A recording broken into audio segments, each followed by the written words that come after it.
Hello everyone, welcome back to new video. आज हम लोग यूनिट 3 के इंपॉर्टेंट क्वेश्चंस देखेंगे। हमने प्रीवियस दो वीडियो के अंदर फर्स्ट एंड सेकंड के देखे थे। इसके अंदर लाइक कौन कौन से इंपॉर्टेंट क्वेश्चंस आते हैं, कौन कौन से काफ़ी ज़्यादा रिपीट होते हैं। लाइक कि हमारे पास कंपाइलर डिज़ाइन है 6 सेमेस्टर के सब्जेक्ट के अंदर। ठीक है, तो हम लोग स्टार्ट करते हैं।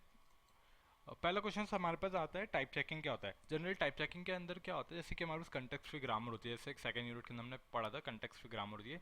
तो टाइप चेक करता है कि रन टाइम इन्वायरमेंट के अंदर कि ये सही लिखा है कि नहीं लिखा है, या कोई एरर है। तो इसी टाइप का जैसे हम लोगों ने देखा था, लेक्सिकल देखा था, फिर सिंटेक्स देखा, तो फिर आज थर्ड आता है हमारे पास टाइप चेकिंग के अंदर। तो ये चेक करता है कि जो हमने वेरिएबल्स डाले, जो हमने चीज़ें डाली, वो सही है कि नहीं है। मतलब इनहेरिटेंस रिलेशंस है कि नहीं, method in class defined only once है कि नहीं, और ये सारी अलग अलग चीज़ें चेक करते हैं। जैसे कि एक्सप्रेशंस चेक करेगा। हम लोग कोई भी एक्सप्रेशन प्रोवाइड करते हैं like A is equals to B plus C. जैसे हम ए के अंदर वैल्यू स्टोर करते हैं, पूरा एक्सप्रेशन सही है, जस्ट एग्जाम्पल है। इस टाइप से हमारे पास चीज़ें वर्क करती है टाइप चेकिंग में। अब नेक्स्ट हमारे पास आता है स्टोरेज एलोकेशन। अब स्टोरेज एलोकेशंस या ऑर्गेनाइजेशन के अंदर क्या होता है, हम लोग स्टोरेज को ऑर्गेनाइज कैसे करते हैं स्टेप बाय स्टेप फॉर्मेट के अंदर। तो हमारे पास जैसे कि एक स्टैक रहता है, जैसे कोड रहता है, कोड के नीचे फिर आता है स्टैटिक डेटा, फिर आता है स्टैक, और फिर हमारे पास आती है हीप मेमोरी। तो यही सब हमारे पास आता है। स्टोरेज का हम ऑर्गेनाइज कैसे करते हैं, कौन कौन से स्टेप्स होती है, एक्टिवेशन रिकॉर्ड्स होते हैं, ये काफ़ी ज़्यादा इंपॉर्टेंट क्वेश्चन बनता है। और storage organisation and allocation, storage allocation, जिसके ऊपर तुम लोग अच्छे से पढ़ सकते हो। ठीक है, तो नेक्स्ट क्वेश्चन फिर हमारे पास यही सेम क्वेश्चन, अगला क्वेश्चन बनता है हमारे पास स्टोरेज एलोकेशन का।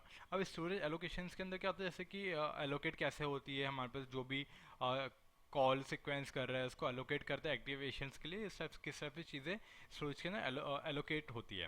ठीक है, फिर हमारे पास आता है हीप एलोकेशन। अब जैसे कि हमने पढ़ा स्टोरेज एलोकेशन, स्टोरेज कैसे एलोकेट करेंगे। अब हीप हीप भी एक जो है हमारे पास, ये स्टोरेज के अंदर आता है। लाइक हमारे पास कोड होता है, स्टैटिक डेटा होता है, स्टैक होता है, हीप होता है। तो हीप के अंदर किस टाइप से चीज़ों को स्टोर किया जाता है, हमारे पास ये आता है हीप एलोकेशंस के अंदर।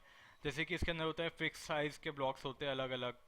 ठीक है, या फिर हम लोग कह सकते हैं कि एक हीप होता है, like large amount of storage होता है यूज फॉर हीप मेमोरी।